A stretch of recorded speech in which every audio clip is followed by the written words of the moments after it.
Hay ciudades que guardan a sus muertos con una gentileza particular, como si el olvido fuera una forma de misericordia. San Diego era esa clase de ciudad para Daniel Reyes, una ciudad donde el sol brillaba con la insolencia de quien no sabe que hay personas que prefieren la oscuridad, donde el océano Pacífico extendía su azul infinito hasta el horizonte como si quisiera recordarle constantemente lo que había perdido. Daniel llevaba 8 años viviendo en esa ciudad sin habitarla del todo, ocupando un apartamento en el barrio de Hillcrest con la provisionalidad de quien cree que en algún momento encontrará un lugar donde realmente pueda quedarse, pero que ha dejado de buscar activamente ese lugar porque buscar requiere una energía que se agota con el luto. Tenía 42 años. Había tenido 34 cuando el mundo cambió de forma irreversible, cuando el oficial de la naviera Norwegian Star tocó la puerta de su cabina a las 2:20 de la mañana del 5º día del crucero y le dijo, con el tono de quien ha practicado estas palabras frente a un espejo pero sigue sin encontrar la versión correcta de ellas, que su esposa Valentina había caído al mar, que el sistema de vigilancia del barco había captado su figura en la cubierta de popa a la 1:43 de la madrugada, que a pesar de las operaciones de búsqueda y rescate que se habían iniciado de inmediato, el Océano Pacífico a 20 millas de la costa de Baja California era un lugar donde las personas desaparecían sin dejar rastro, que lo sentían mucho. Lo que había pasado durante los días y semanas y meses que siguieron a esa noticia era algo que Daniel había contado tantas veces a tantos psicólogos y consejeros de duelo y amigos bien intencionados, que el relato se había convertido en una especie de guión aprendido. La incredulidad inicial, la espera en el puerto de Ensenada mientras los guardacostas mexicanos completaban la búsqueda, el vuelo de regreso a San Diego solo con el equipaje de los dos en un solo carrito, el funeral sin cuerpo, que su suegra había insistido en celebrar porque necesitaba algún tipo de ceremonia sobre la cual construir su propio duelo, los meses de licencia médica del trabajo, la venta del apartamento que compartía con Valentina porque cada centímetro de ese espacio olía a ella.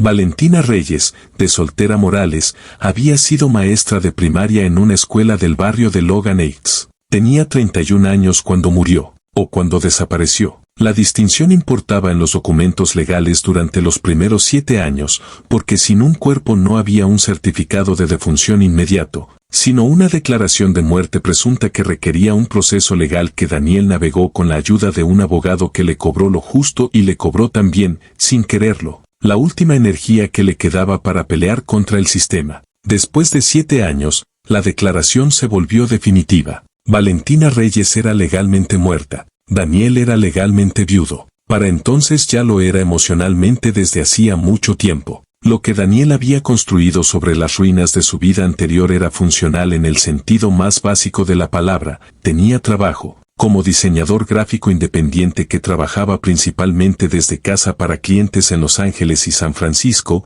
lo que le permitía pasar días enteros sin interactuar con ningún ser humano de manera significativa. Tenía una rutina, levantarse a las 6:30, café negro, 1 hora de caminata por el barrio, trabajo hasta las 2, el mismo restaurante coreano del vecindario los miércoles al mediodía, 2 horas de lectura antes de dormir. Tenía amigos en la medida en que las personas que habían conocido a la pareja que él y Valentina formaban seguían en contacto con él, que era menos de la mitad de quienes habían prometido hacerlo. Tenía a su hermana Patricia en Phoenix, que llamaba todos los domingos y que era la persona en el mundo que mejor entendía que el duelo no tiene fecha de vencimiento. Lo que Daniel no tenía era ninguna intención de volver a un crucero. Nunca, bajo ninguna circunstancia. Fue su hermana Patricia quien lo convenció, y tardó 2 años en lograrlo. No directamente, porque Patricia era suficientemente inteligente para saber que una petición directa sería rechazada de plano. Lo hizo de la manera en que las personas que nos conocen verdaderamente logran las cosas que necesitamos pero que nos negamos a reconocer como necesidades,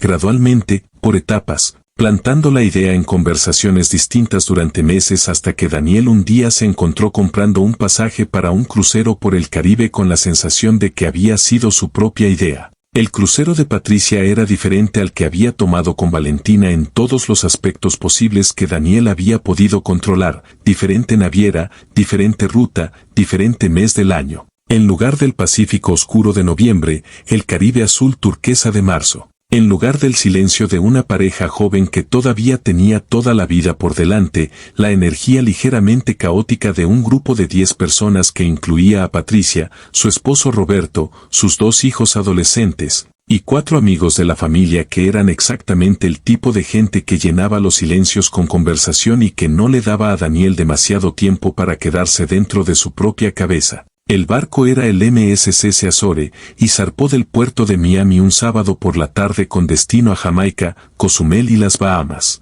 Daniel subió a bordo con la rigidez de un hombre que camina hacia algo que su cuerpo reconoce como peligroso aunque su mente se esfuerza en clasificarlo como neutral. Observó el agua desde la cubierta con los brazos cruzados sobre el pasamanos y se permitió, por primera vez en mucho tiempo, sentir el miedo en lugar de gestionarlo. El agua era agua. El barco era un barco. Valentina había muerto hace 8 años y el Pacífico no era el Caribe y él estaba aquí porque su hermana lo amaba y porque la vida tenía que continuar de alguna manera, aunque nadie hubiera podido explicarle satisfactoriamente por qué. La primera noche en el mar fue difícil de la manera específica en que son difíciles las cosas que has evitado durante mucho tiempo, más manejable de lo que imaginabas y más dolorosa de lo que querías admitir, simultáneamente. Daniel se quedó en su cabina más tiempo del que era socialmente aceptable, salió a cenar con Patricia y Roberto con la cara de quien hace un esfuerzo consciente por parecer presente, y volvió a su cabina a las 10:30 de la noche sin haber podido probar el postre. El segundo día fue mejor.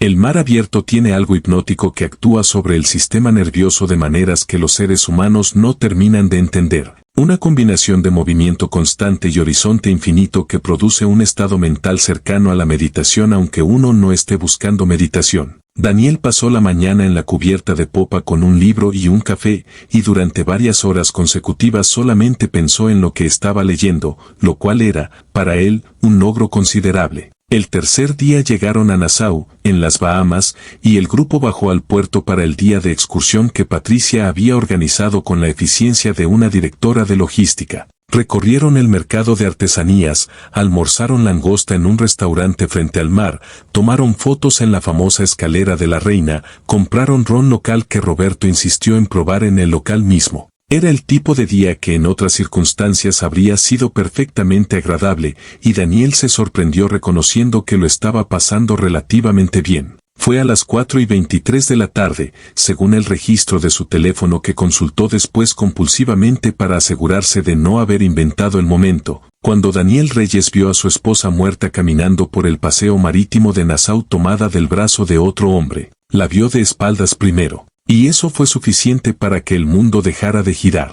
No fue el cabello, aunque el cabello era el mismo, castaño oscuro con ese tono cobre que aparecía al sol como si fuera una llama escondida dentro del color más oscuro, cortado ahora a la altura de los hombros en lugar de la melena larga que recordaba. No fue la altura ni la complexión, aunque ambas coincidían con una exactitud que su mente procesó antes de que pudiera protegerse de esa información. Fue la manera en que caminaba. Valentina tenía una forma de caminar que Daniel había amado desde el primer momento en que la vio, un paso largo y decidido para una mujer de su estatura, con una ligera inclinación hacia adelante del torso como si siempre estuviera moviéndose hacia algo con más entusiasmo del que la situación requería, como si el mundo fuera un lugar que valía la pena alcanzar. Esa mujer en el paseo marítimo de Nassau caminaba exactamente así. Daniel se detuvo en mitad de la multitud de turistas como si alguien hubiera pulsado un botón de pausa en su sistema motor. La gente fluía alrededor de él en ambas direcciones, fotografiando y comprando y riendo, y él estaba completamente inmóvil con los ojos fijos en la figura que se alejaba. El hombre que caminaba junto a ella era alto, de pelo claro, de espaldas anchas bajo una camisa de lino blanca, y llevaba su brazo alrededor de los hombros de la mujer con la familiaridad casual de quien ha hecho ese gesto miles de veces. Patricia, que caminaba 3 pasos detrás de Daniel, se dio cuenta de que algo pasaba antes de ver a qué miraba. Lo conocía desde que él tenía 7 años y ella 12, y conocía la postura específica del cuerpo de su hermano cuando algo lo golpeaba en un lugar vulnerable, esa forma de quedarse quieto y tenso al mismo tiempo, como una cuerda de guitarra demasiado apretada. Se acercó y siguió su mirada hasta encontrar la figura de la mujer con el cabello castaño cobrizo y el paso decidido. Daniel dio un paso hacia adelante, luego otro, y la mujer, como si sintiera algo, se giró ligeramente para mirar un puesto de artesanías a su izquierda, y Daniel vio su perfil durante una fracción de segundo antes de que volviera a girar y continuara caminando. Era suficiente, era más que suficiente, era Valentina. No era alguien que se parecía a Valentina. No era uno de esos momentos en que el cerebro, saturado de nostalgia, proyecta los rasgos de quien hemos perdido sobre el rostro de una extraña. Era Valentina Morales de Reyes, su esposa, la mujer que había desaparecido en el Océano Pacífico hace 8 años y cuya muerte presunta había sido declarada legalmente definitiva hace 1. Era la mujer para quien él había guardado luto durante casi una década. Era la mujer que supuestamente había caído al mar, y estaba viva, bronceada, saludable, tomada del brazo de un desconocido, caminando por el paseo marítimo de Nassau en las Bahamas como si nada hubiera ocurrido nunca. Daniel corrió, no lo pensó. Su cuerpo tomó la decisión antes de que su mente pudiera evaluar las opciones y se encontró moviéndose a través de la multitud con una urgencia que hacía que los turistas se apartaran con expresiones sorprendidas. Patricia lo llamó por su nombre detrás de él, pero la voz de su hermana llegó desde muy lejos, desde un mundo que ya no era el mismo en el que él se movía en ese momento. La perdió entre la multitud 20 metros después. La pareja había girado por una calle lateral que conducía hacia el interior del centro histórico, y cuando Daniel llegó a esa esquina, la calle se ramificaba en 3 direcciones distintas y no había señal de ellos en ninguna. Se quedó en esa intersección jadeando, mirando en cada dirección con la desesperación de quien sabe que el tiempo se agota, que cada segundo que pasa aumenta la distancia entre él y la respuesta que su vida entera necesita. No la encontró. Caminó por las 3 calles hasta donde pudo, hasta donde las piernas y el tiempo lo permitieron antes de que Patricia llegara a su lado, tomara su brazo con firmeza y lo mirara con la cara de quien acaba de presenciar algo que no comprende pero que sabe que es serio. Daniel le dijo lo que había visto. Lo dijo con la voz plana y precisa de quien relata un dato objetivo,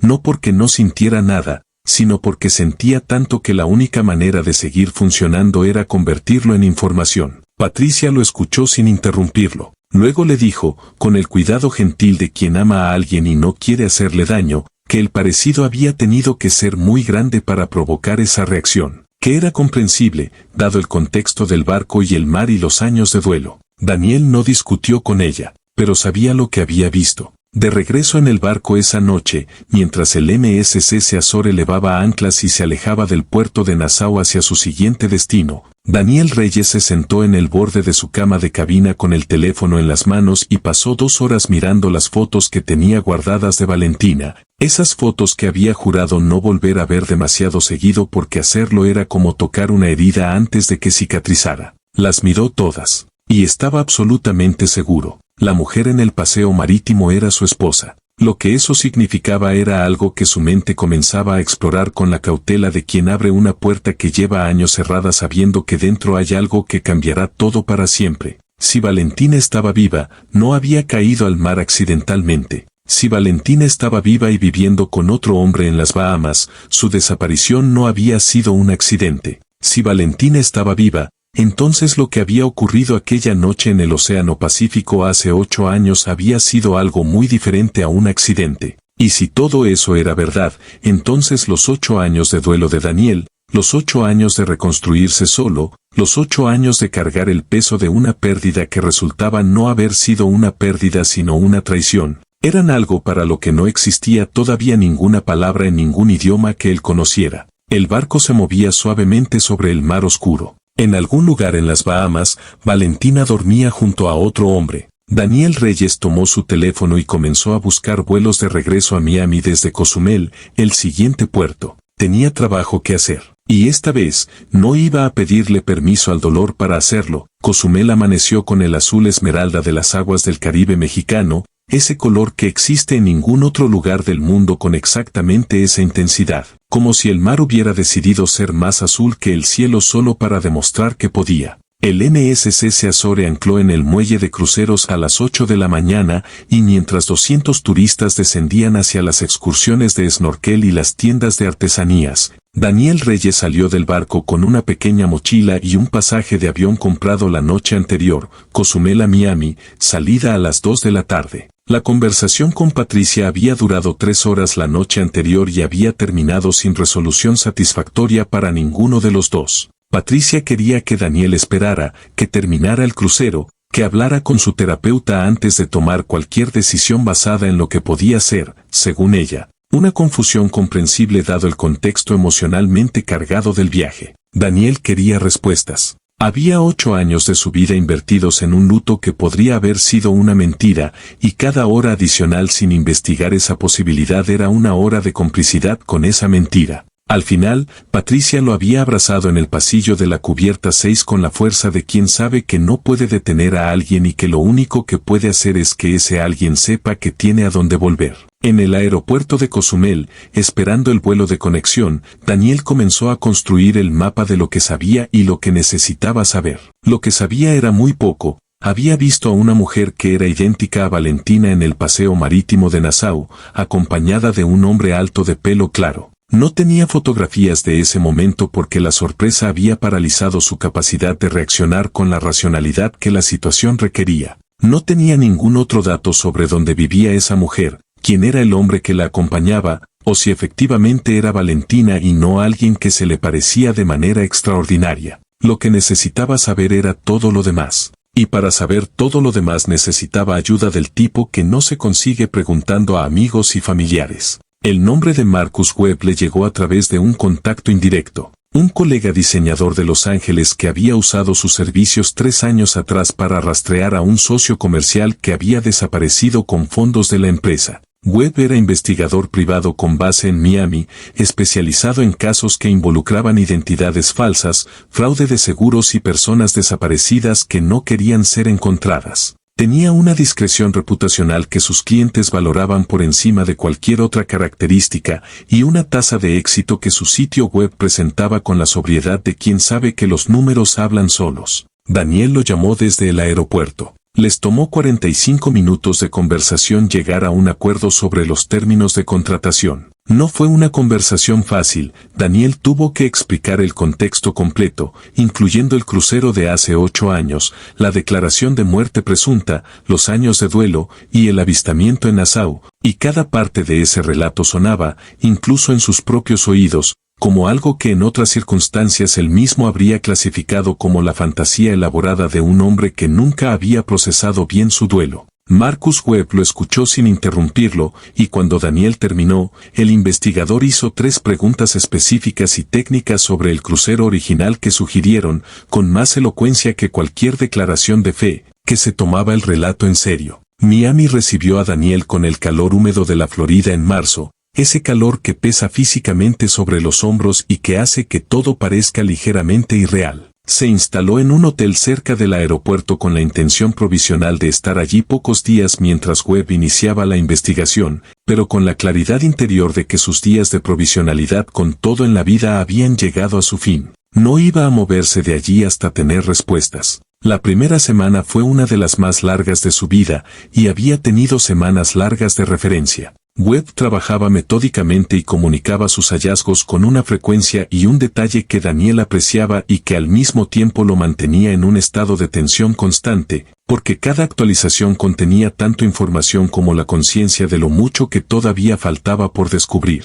Lo primero que Webb estableció fue el registro de pasajeros del crucero original, el Norwegian Star, Ruta del Pacífico, noviembre de hace 8 años. Los registros eran de acceso restringido, pero Webb tenía contactos en la industria naviera derivados de años de trabajo en casos de fraude de seguros marítimos, y dentro de 4 días tenía una lista completa de todos los pasajeros que habían embarcado en Los Ángeles y desembarcado o no en los puertos de escala. Entre esos registros encontró algo que Daniel no esperaba, el nombre de una pasajera que había desembarcado en Ensenada, el primer puerto de escala, 48 horas antes de la desaparición reportada de Valentina. El nombre en el registro era el de una mujer llamada Sandra Ramos, pero la descripción física en el documento de identidad presentado coincidía casi exactamente con la de Valentina. También encontró algo más, y esto fue lo que hizo que Daniel tuviera que sentarse en el borde de la cama de su habitación de hotel y concentrarse en respirar durante varios minutos,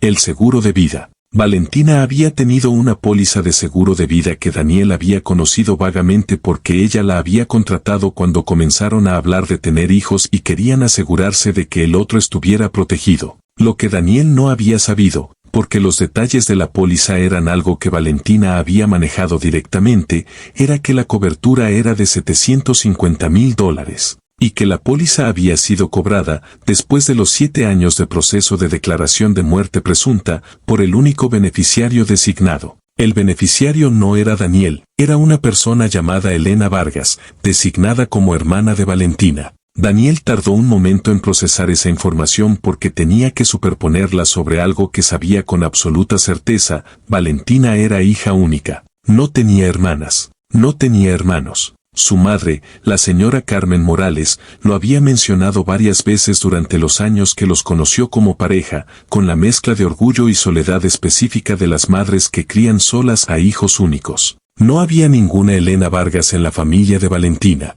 pero había $750,000 que alguien había cobrado usando ese nombre. Webb tardó otros 3 días en rastrear a Elena Vargas. No era difícil porque Elena Vargas existía con una solidez documental completamente real, tenía número de seguro social, historial crediticio, cuentas bancarias, una dirección en Miami. Lo que era interesante era que Elena Vargas había existido durante exactamente los 8 años anteriores con una solidez documental que comenzaba abruptamente en el punto exacto en que Valentina Reyes había desaparecido. Antes de esa fecha, Elena Vargas no existía en ningún registro. El nombre de la calle donde Elena Vargas tenía registrada su dirección era Coral Way, en Miami, y la fotografía en su licencia de conducir, que Webb obtuvo a través de canales que Daniel prefirió no examinar demasiado de cerca, mostraba a una mujer de 39 años, de cabello castaño oscuro con reflejos cobrizos, de ojos oscuros y una sonrisa ligeramente asimétrica que Daniel conocía tan bien que podría haberla dibujado de memoria.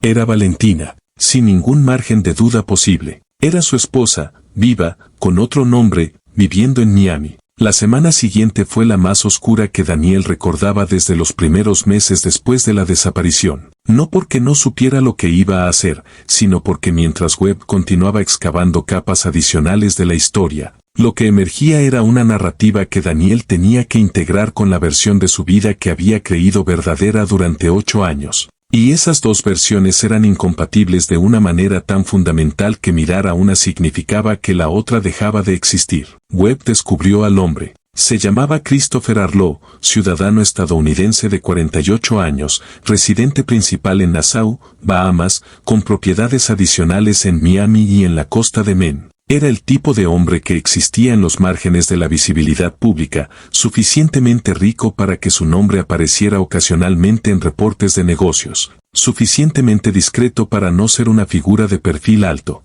Había fundado y vendido 3 empresas tecnológicas en 15 años, acumulando una fortuna que Webb estimaba conservadoramente en $20 millones. Era divorciado. Tenía 2 hijos adultos que vivían en Seattle. Y llevaba, según los registros que Webb pudo establecer, aproximadamente 7 años en una relación con una mujer llamada Elena Vargas. 7 años. Un año después de la desaparición de Valentina. El tiempo que había tardado Elena Vargas en aparecer en los registros y en la vida de Christopher Arlo coincidía con una precisión que eliminaba cualquier interpretación alternativa. Webb encontró también, con una paciencia forense que Daniel agradeció con la intensidad de quien entiende que cada dato es un ladrillo en una estructura de verdad que tiene que ser sólida, la información sobre cómo Valentina había salido del barco. La pasajera Sandra Ramos había desembarcado en Ensenada con un pasaporte mexicano que Webb rastreó hasta una red de documentación falsa basada en Tijuana que había sido desmantelada por las autoridades mexicanas 3 años atrás, pero cuyos registros históricos eran accesibles para quien supiera buscar. El pasaporte de Sandra Ramos había sido creado 2 meses antes del crucero, lo que significaba que la desaparición de Valentina no había sido una decisión impulsiva tomada en el momento, había sido planeada con al menos 2 meses de anticipación. Y eso significaba algo sobre los meses anteriores al crucero, sobre las semanas que Daniel había pasado con Valentina preparando el viaje, discutiendo los puertos de escala, comprando ropa de verano y protector solar. Esos meses eran los mismos durante los cuales Valentina había estado tramando desaparecer. Había dormido junto a él, había cenado con él, había reído con él y lo había mirado a los ojos durante esos meses sabiendo exactamente lo que iba a hacer. Daniel tardó 4 días en poder pensar en eso sin que la habitación pareciera estar cambiando de forma a su alrededor. La pregunta que Webb le planteó al comienzo de la tercera semana era la pregunta que Daniel había estado evitando con cuidado. ¿Qué quería hacer con lo que sabía? Tenía opciones. Podía ir a la policía con la evidencia de fraude de seguros, que era el delito más claramente documentado y el que tenía las consecuencias legales más directas. Podía contratar a un abogado para iniciar un proceso civil. Podía confrontar a Valentina directamente. O podía continuar investigando hasta tener una imagen más completa antes de decidir cómo actuar. Daniel eligió continuar investigando. No porque no tuviera suficiente, sino porque había algo que todavía no entendía y que necesitaba entender antes de que pudiera decidir qué hacer con todo lo demás. ¿Por qué? Entendía el cómo, en términos operativos. Entendía el qué, con una claridad que dolía, pero no entendía el por qué. No entendía que había querido escapar Valentina, que había tenido que dejar su vida con él, que había en ese matrimonio de 5 años, en esa vida aparentemente ordinaria y apacible de San Diego, que había hecho que una mujer de 31 años construyera meticulosamente una nueva identidad y lo abandonara creyendo que él la guardaría luto para siempre.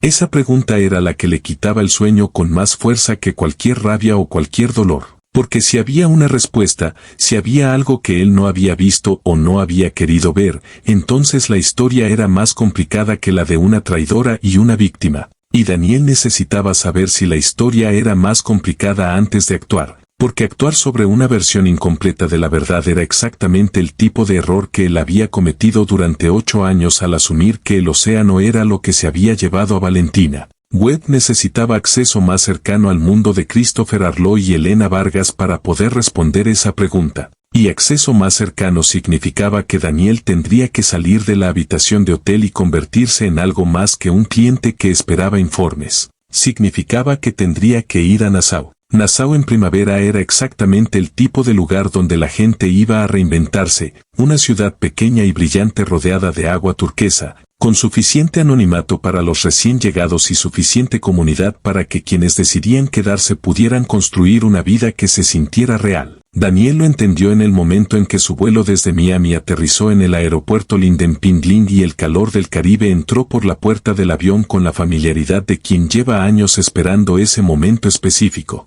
Era fácil entender por qué alguien elegiría este lugar para comenzar de nuevo. Lo que era más difícil de entender era cómo alguien podía elegirlo a costa de destruir a otra persona. Daniel se instaló en un hotel pequeño del centro histórico, lejos de los grandes resorts que frecuentaban los turistas de cruceros. En un barrio de calles estrechas y casas de madera pintadas en colores pastel que le daban a Nassau su carácter específico de ciudad del Caribe. Webb había viajado también, aunque los dos hombres acordaron mantener su presencia separada para no levantar sospechas. Webb era el experto en vigilancia. Daniel era el único que podía identificar con certeza a Valentina desde una distancia suficiente. Los primeros 2 días fueron de observación pura. Webb había establecido que Arlo poseía una propiedad en Cable Beach, la zona residencial de lujo al oeste del centro de Nassau, y que la pareja era relativamente visible en los establecimientos de la zona. Frecuentaban un restaurante de mariscos llamado Dune en el Hotel Ocean Club,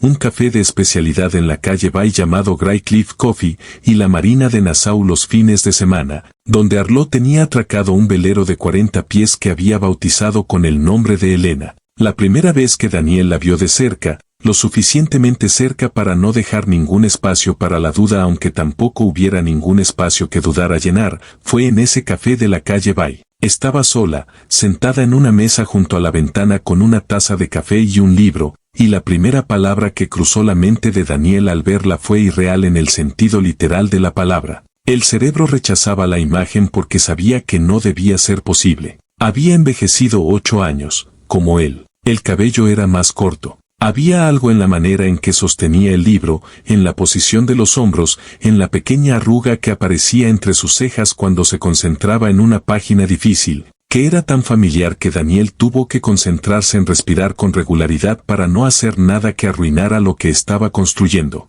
Era Valentina, era su esposa. Estaba leyendo un libro en un café del Caribe con la serenidad de alguien que no carga ningún peso particular, y el hombre que había sido su esposo la observaba desde la acera al otro lado de la ventana con 8 años de duelo en el pecho. Fue Webb quien, en los días que siguieron, comenzó a construir la respuesta al porqué que Daniel había estado buscando, y lo que encontró fue una historia que Daniel tuvo que escuchar en fragmentos, porque escucharla completa y de una sola vez habría sido demasiado para la capacidad de procesamiento de cualquier persona. Valentina, que antes de ser Elena Vargas había sido Valentina Morales de Reyes, maestra de primaria en Logan Heights, San Diego, había tenido una vida paralela a la que Daniel conocía. No en el sentido romántico o sentimental, no había evidencia de que Arlo hubiera sido su amante durante el matrimonio. La vida paralela era de otra naturaleza, financiera. Webb descubrió que durante los 3 años anteriores a su desaparición, Valentina había estado construyendo silenciosamente una situación económica alternativa. Había abierto cuentas bancarias en México bajo el nombre de Sandra Ramos. Había estado transfiriendo pequeñas cantidades a esas cuentas de manera regular, cantidades suficientemente pequeñas para no activar ningún sistema de alerta pero suficientemente consistentes para acumular, en el tiempo de 3 años, una cantidad que Webb estimaba en $85,000. Había contratado el seguro de vida y designado a Elena Vargas como beneficiaria en un movimiento que, en retrospectiva, era el más calculado de toda la operación. No podía beneficiarse directamente de la póliza sin revelar que estaba viva, pero podía hacerlo bajo su identidad alternativa. Pero todo eso seguía siendo el cómo, no el por qué. Webb necesitó 2 semanas más para encontrar la parte de la historia que respondía a esa pregunta, y la encontró en el último lugar donde Daniel habría pensado buscar, en los registros de una clínica privada de San Diego. Valentina había sido diagnosticada con un trastorno de ansiedad severa y episodios de pánico agudo cuando tenía 27 años, 2 años antes de conocer a Daniel. Había llevado ese diagnóstico en silencio, manejándolo con medicación y con la terapia a la que asistía regularmente, aunque Daniel nunca lo había sabido porque Valentina había acordado con su médico. En una de esas decisiones que las personas toman cuando el estigma es todavía más aterrador que la enfermedad misma, mantener la confidencialidad estricta incluso dentro de su relación de pareja. Lo que los registros médicos, obtenidos por Webb a través de medios que no eran estrictamente legales pero que eran los únicos disponibles, revelaban era que en el año anterior a la desaparición, el estado de Valentina había deteriorado de manera significativa. Sus episodios de pánico se habían vuelto más frecuentes y más severos. La medicación que había funcionado durante años había perdido efectividad. Había comenzado a experimentar lo que su médico describía en sus notas clínicas como una sensación de trampa existencial, la convicción de que su vida se había convertido en una estructura cerrada de la que no podía escapar, que cada elemento que la componía, el trabajo, el matrimonio, las expectativas sociales, la identidad conocida, era un muro más en una habitación que se hacía más pequeña cada día. Daniel leyó eso en el resumen que Webb le proporcionó y necesitó sentarse, porque reconoció algo, no los síntomas específicos, que nunca había visto porque nunca le habían sido mostrados, sino algo en la descripción de esa sensación de trampa, algo en la imagen de una mujer que vivía junto a él sintiéndose atrapada sin poder decírselo, que era más complejo y más doloroso que la traición simple que había estado procesando. Eso no la absolvía de nada. 8 años de luto falso no podían ser absueltos por un diagnóstico psiquiátrico. $750,000 de fraude de seguros no desaparecían porque la persona que los había tramado hubiera estado sufriendo. La madre de Valentina, la señora Carmen Morales, había muerto hace 2 años, según Webb encontró fácilmente en los registros públicos, sin saber que su hija estaba viva. Eso tampoco podía ser absuelto por ninguna narrativa de enfermedad mental y escapatoria desesperada. Daniel lo entendía con la parte racional y fría que 8 años de vida solitaria habían desarrollado en él hasta hacerla muy eficiente, pero también entendía, con la parte que todavía recordaba a la mujer que había amado, que la historia era más complicada de lo que había creído cuando la rabia era lo único que podía ver claramente. Arlo era la pieza que faltaba. Webb lo investigó con la minuciosidad que había aplicado a todo lo demás y lo que encontró fue un hombre que era exactamente lo que parecía en la superficie. Un empresario exitoso que había construido su fortuna con inteligencia genuina y que vivía ahora la segunda mitad de su vida con la comodidad serena de quien ya no tiene nada que demostrar. No había evidencia de que Arlo supiera quién era realmente Elena Vargas. Era posible, determinó Webb después de considerarlo cuidadosamente, que fuera una víctima secundaria en esta historia, alguien que había amado a una mujer sin saber que esa mujer tenía otra vida, otro nombre, otro marido que la estaba guardando luto. Esa posibilidad cambiaba el cálculo de Daniel de una manera importante. Si Arlo no sabía nada, entonces la manera en que Daniel manejara la revelación final determinaría si Arlo era una víctima colateral o un participante. Y Daniel había tomado suficientes decisiones impulsivas en los últimos años, en el sentido inverso, tomando ninguna cuando debería haberlas tomado, como para entender que esta, la más importante de todas, no podía ser tomada desde la rabia. Necesitaba un plan, y necesitaba comenzar a ejecutarlo antes de que la presencia de él y de Webb en Nassau se volviera visible para alguien que estuviera prestando suficiente atención. El plan tenía 3 componentes. El primero era documentar todo lo suficientemente bien para que pudiera ser presentado ante las autoridades competentes, el fraude de seguros, la identidad falsa, la salida ilegal del país bajo nombre alternativo. Webb estaba casi terminado con esa documentación. El segundo componente era proteger a Arlo de las consecuencias de información que él no había buscado y que cambiaría su mundo de manera irreversible. Daniel había decidido, después de mucho pensamiento, que Arlo merecía saber la verdad directamente de Daniel antes de que la supiera de las autoridades o de los medios. Era el tipo de consideración que nadie le había tenido a él, pero que decidió tener de todas formas porque la alternativa era convertirse en el tipo de persona que destruye la vida de otros sin mirar el daño colateral. El tercer componente era el que más le costaba formular, porque requería hacer algo que había estado evitando con la dedicación de quien evita un abismo, confrontar a Valentina directamente. Tenía que verla, tenía que mirarla a los ojos, la mujer que había fingido morir, que había tramado durante meses su desaparición, que había cobrado su propio seguro de vida bajo un nombre falso, que lo había dejado a él construyendo su duelo durante 8 años. Tenía que verla y hablar con ella, no porque necesitara que ella le explicara algo que ya había entendido a través de los documentos y los registros y las investigaciones de Webb, sino porque había algo que los documentos no podían darle,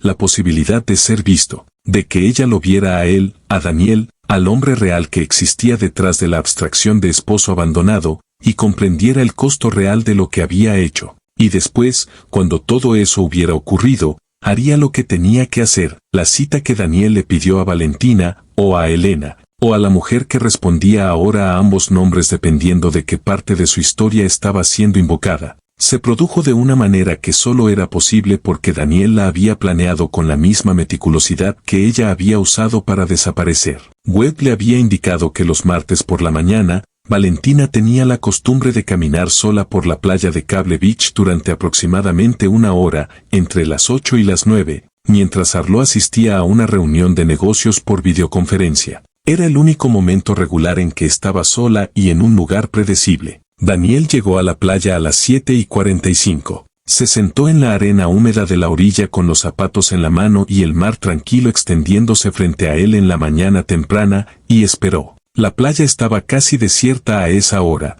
un corredor lejano, 2 mujeres con sombreros de sol caminando en dirección contraria, las gaviotas haciendo sus negocios sobre el agua con la indiferencia practicada de quienes llevan existiendo más tiempo que cualquier drama humano. La vio llegar desde el extremo este de la playa, caminando en la orilla donde el agua le mojaba los pies, exactamente como la había descrito Webb. Llevaba shorts blancos y una camiseta azul desteñida y el cabello recogido en una cola baja, y caminaba con esa manera suya de moverse que Daniel había reconocido al otro lado del mundo en el paseo marítimo de Nassau. Ese paso decidido que era tan particular que podría haberlo identificado desde más lejos todavía. Valentina lo vio cuando estaba a unos 15 metros de distancia, o más bien, vio a un hombre sentado en la arena mirándola, y durante los 2 o 3 segundos que tardó en procesar lo que veía, su paso se mantuvo igual, y luego el paso cambió, un cambio casi imperceptible pero que Daniel captó porque conocía ese cuerpo como había conocido pocas cosas en su vida, un tropiezo invisible, una fracción de segundo de desorientación completa, y luego ella se detuvo. Se detuvieron los dos. El mar seguía moviéndose. Las gaviotas seguían con sus negocios. El mundo no hizo ninguna pausa dramática para reconocer la enormidad del momento. Simplemente continuó, como siempre lo hace. Lo que ocurrió en los minutos que siguieron fue algo que Daniel había ensayado en su mente durante semanas y que sin embargo no se pareció a ningún ensayo. Valentina se acercó lentamente, con la cara de alguien que camina hacia algo que sabe que no puede evitar, que ha sabido durante mucho tiempo que ese momento llegaría aunque hubiera hecho todo lo posible por postergarlo. Cuando estuvo suficientemente cerca, Daniel pudo ver que sus ojos ya estaban llenos de lágrimas antes de que ninguno de los dos hubiera dicho una sola palabra. Daniel la miró durante un tiempo que no podría haber medido, buscando en ese rostro que conocía tan bien las respuestas que los documentos y los registros y las investigaciones no habían podido darle. Lo que encontró fue algo inesperado, no la frialdad calculada de una estafadora,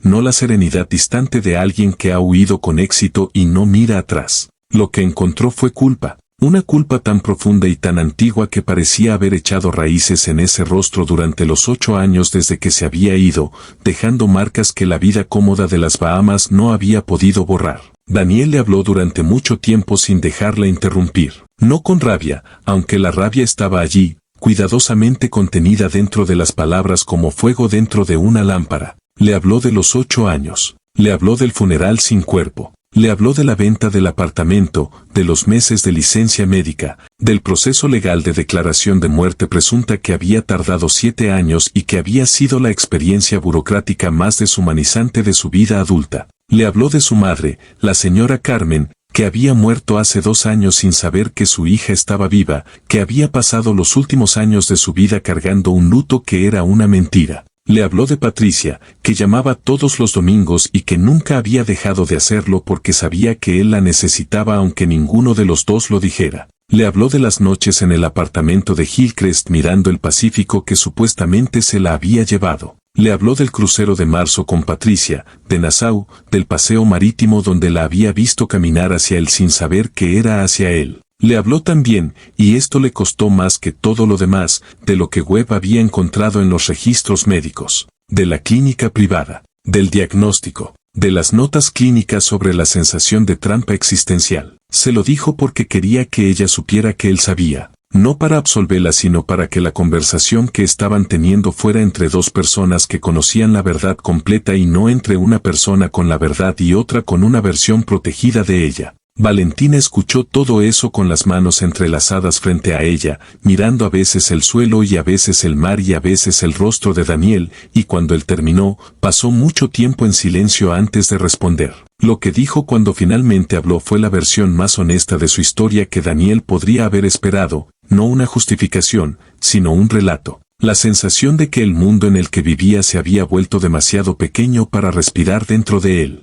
El miedo que había tenido durante años de decírselo a él, no porque pensara que Daniel fuera incapaz de entenderlo, sino porque pensaba que las palabras no eran suficientes, que el problema no era de comunicación sino de algo más profundo e imposible de nombrar. La decisión que había tomado en un momento de pánico que llevaba meses acumulándose y que se había vuelto irreversible en el instante en que fue tomada. De la misma manera en que las decisiones tomadas desde el fondo del miedo raramente pueden ser reversadas porque la persona que las toma ya no existe para reversarlas. Lo que emerge del otro lado es alguien diferente que tiene que vivir con las consecuencias de quién fue. Y la culpa que había cargado durante 8 años y que no había disminuido con el tiempo sino que había tomado formas diferentes, había aprendido a coexistir con ella, a ponerla en compartimentos. A llevar una vida que por fuera parecía serena porque había aprendido que la serenidad exterior podía mantenerse aunque el interior fuera otra cosa completamente. Arlo no sabía nada. Era exactamente lo que Webb había determinado,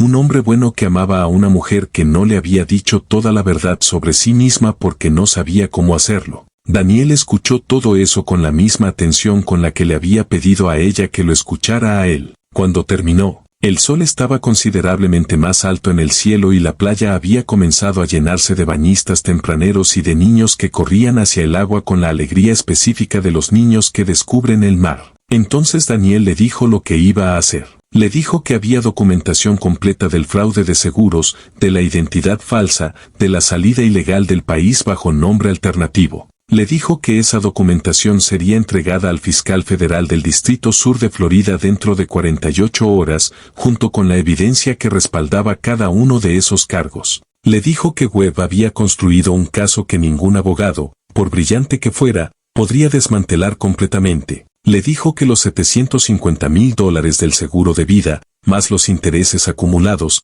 tendrían que ser devueltos. Le dijo que enfrentaría cargos federales por fraude y posiblemente otros adicionales dependiendo de cómo los fiscales decidieran clasificar el caso. Y luego le dijo algo que ella no esperaba, que le daba 48 horas para decírselo a Arlo ella misma, antes de que las autoridades llegaran con documentos en la mano y lo convirtieran en el último en saber. Que Arlo merecía escucharlo de ella, no de un agente federal. Que esa era la única consideración que Daniel iba a tener hacia la vida que ella había construido, y que no lo hacía por Valentina sino por Arlo, que no merecía ser la víctima colateral de una decisión que nunca había sido suya. Valentina no protestó, no intentó negociar ni suplicar ni ofrecer alternativas. Escuchó lo que Daniel le dijo y asintió con la cabeza una vez, con la expresión de quien ha estado esperando durante mucho tiempo el momento de rendir cuentas y que cuando ese momento llega siente, junto con el terror, algo parecido al alivio. Daniel se levantó de la arena, se sacudió los pantalones, se puso los zapatos, y se alejó por la playa sin mirar atrás.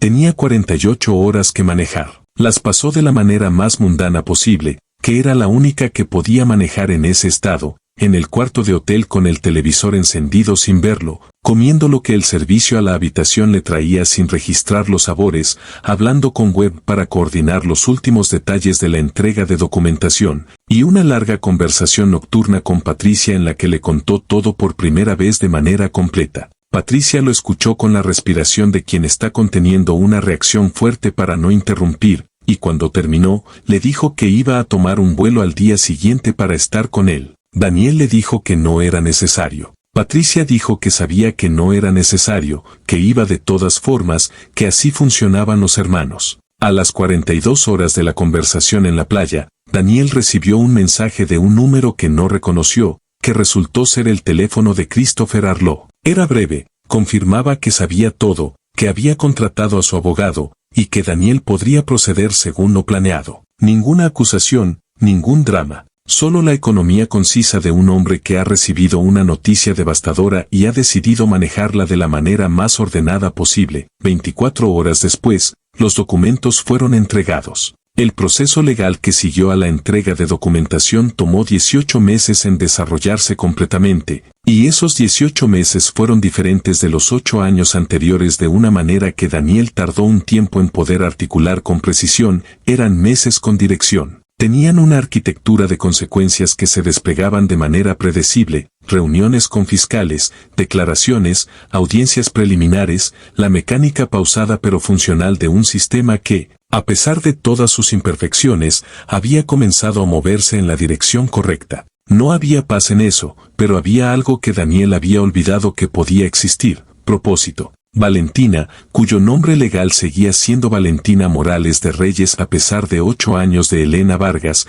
enfrentó cargos federales de fraude de seguros, uso de identidad falsa e infracciones migratorias relacionadas con su salida del país bajo documentación falsificada. Su abogada, una mujer de Boston con reputación de construir casos de defensa sólidos en situaciones que parecían indefendibles, logró negociar un acuerdo con la fiscalía que incluía la restitución completa de los $750,000 más intereses, una pena de prisión suspendida condicionada a 3 años de libertad supervisada, y la obligación de someterse a tratamiento psiquiátrico continuo como parte de las condiciones del acuerdo. No hubo cárcel. Daniel no se sintió satisfecho con eso ni tampoco insatisfecho. La satisfacción y la insatisfacción eran categorías que habían dejado de aplicarse de manera clara a cualquier componente de esta historia. Lo que sintió, cuando el acuerdo fue anunciado en la sala del Tribunal del Distrito Sur de Florida, fue algo más parecido al cierre de un paréntesis que había estado abierto durante 8 años.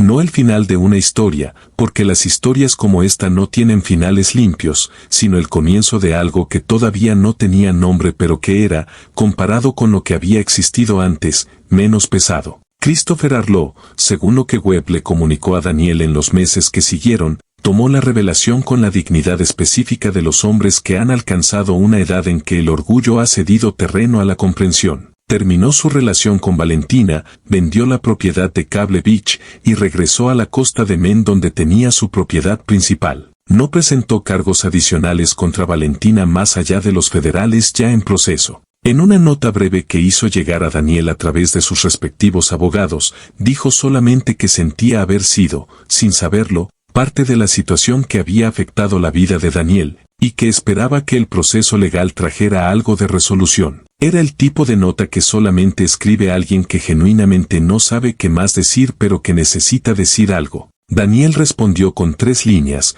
que Arlo no tenía nada de lo que disculparse, que él también había sido desinformado, y que deseaba que le fuera bien. Era la verdad, en la medida en que Daniel podía verificarla en ese momento. Lo que Daniel no había anticipado, y que emergió en los meses posteriores al acuerdo legal con la gradualidad de algo que ha estado creciendo en la oscuridad y que solo se hace visible cuando la luz cambia de ángulo, fue el proceso de duelo que le esperaba. No el duelo por Valentina como persona muerta, que había hecho durante 8 años, sino el duelo por la persona que creyó que era Valentina, por el matrimonio que creyó que había tenido, por los 5 años de vida compartida que ahora tenían que ser reexaminados a través de la lente de una verdad muy diferente a la que había asumido. Ese proceso fue más complicado que el primero porque carecía de la claridad moral que proporciona la muerte. Con la muerte de alguien amado, el doliente puede construir la narrativa sobre una pérdida que no fue elegida. Con la traición descubierta después de años de creer la muerte, la narrativa tenía que acomodar múltiples verdades simultáneas que no se resolvían entre sí con ninguna comodidad.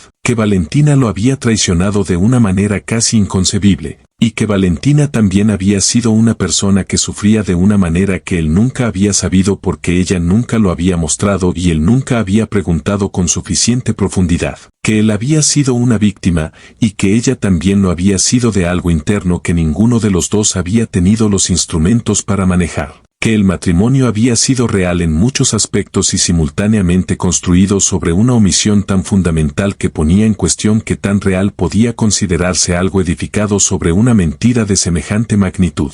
Daniel pasó 6 meses en terapia con una psicóloga de San Diego especializada en trauma y recuperación de identidad, una mujer de 50 años con la capacidad específica de mantener espacio para la complejidad sin intentar simplificarla en categorías más manejables. No lo curó, porque la terapia no cura de la misma manera en que los antibióticos curan una infección, pero le dio las herramientas para moverse dentro de ese territorio complejo sin perderse completamente. Patricia estaba allí, como siempre, de la manera tranquila y persistente que era su manera de estar. Las llamadas de los domingos continuaron, y su contenido cambió, ya no eran conversaciones de apoyo unilateral sino intercambios genuinos entre 2 adultos que habían procesado juntos algo enorme y que estaban, ambos, en el proceso de entender qué significaba eso para sus vidas respectivas. Hubo un momento, aproximadamente 1 año después de la conversación en la playa de Cable Beach, en que Daniel fue caminando solo a la orilla del Pacífico en la playa de La Joya, en San Diego.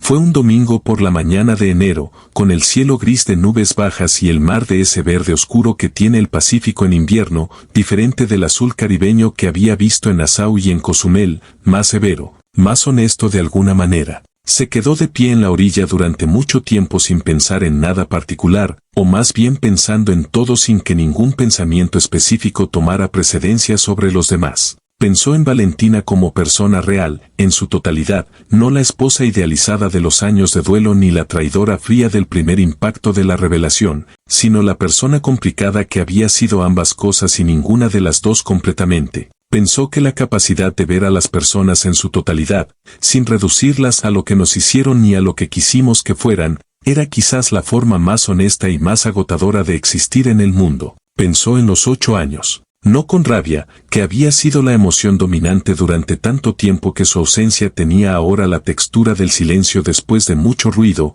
notable en su calidad, casi extraña, pero no incómoda. Pensó que 8 años de duelo, aunque hubieran sido construidos sobre una premisa falsa, no eran años perdidos en ningún sentido significativo. Eran años vividos. Eran años que lo habían convertido en la persona que ahora estaba de pie en la orilla del Pacífico con los pies en la arena fría y la capacidad, todavía imperfecta y todavía en construcción pero real, de ver su propia vida con algo parecido a la ecuanimidad. La justicia, pensó también, era una cosa más pequeña y más complicada de lo que las historias sugieren. No era la sensación de triunfo dramático que él había imaginado cuando comenzó a investigar. Era más parecida a esto: el proceso legal había ocurrido, las consecuencias habían sido reales, los $750,000 habían sido restituidos y Daniel los había donado, en su totalidad, a 2 organizaciones, una que financiaba tratamiento psiquiátrico gratuito para personas sin recursos en San Diego,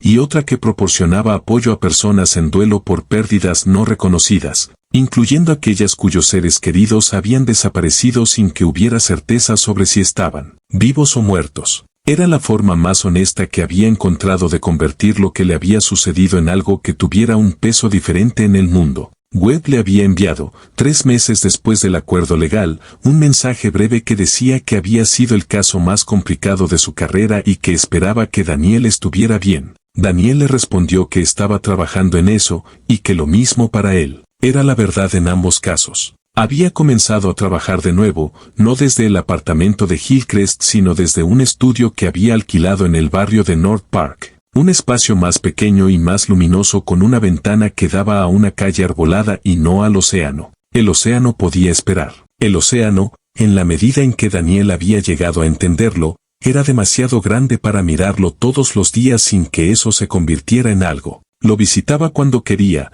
como ese domingo de enero en La Joya, y luego volvía a la calle arbolada y al estudio con la ventana y al trabajo, que era diseño gráfico para clientes de Los Ángeles y San Francisco, pero que estaba comenzando, lentamente, a derivar hacia algo diferente: ilustración. Imágenes que no le pedía nadie pero que hacía de todas formas porque el proceso de hacerlas era la forma más directa que había encontrado de convertir lo que había dentro en algo que existiera fuera de él. En la playa de La Joya ese domingo de enero, antes de volver al coche y manejar de regreso a North Park, Daniel Reyes se quitó los zapatos, metió los pies en el agua fría del Pacífico, y se quedó quieto durante varios minutos mientras el mar le cubría los pies y se retiraba y volvía, con el ritmo antiguo e indiferente del mar. El agua estaba muy fría, el cielo seguía gris, las gaviotas hacían sus negocios. Era el mismo océano que supuestamente se había llevado a Valentina hace 9 años. Era el mismo océano frente al que había pasado 8 años creyendo que su vida había terminado. Era agua.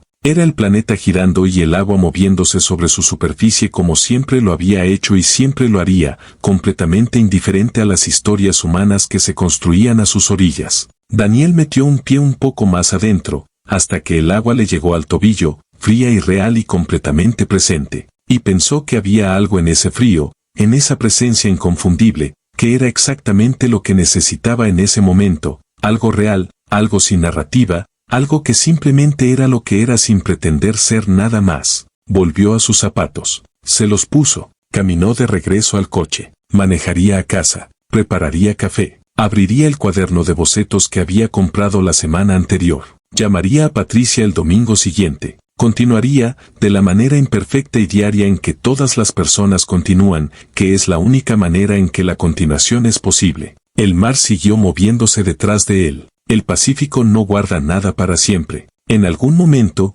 devuelve todo lo que recibe. Y lo que devuelve es siempre diferente a lo que tomó, cambiado por el tiempo y la profundidad y el movimiento, transformado en algo que tiene que ser visto de nuevo, de cerca, para ser reconocido. Daniel Reyes lo sabía mejor que nadie, y estaba aprendiendo, día a día, a reconocer lo que el mar le había devuelto. Esta es una obra de ficción narrativa. Los personajes, eventos y lugares son producto de la imaginación creativa. Cualquier similitud con personas reales o eventos verdaderos es coincidencia. Está dedicada a quienes han tenido que aprender que la verdad, aunque llegue tarde, siempre llega.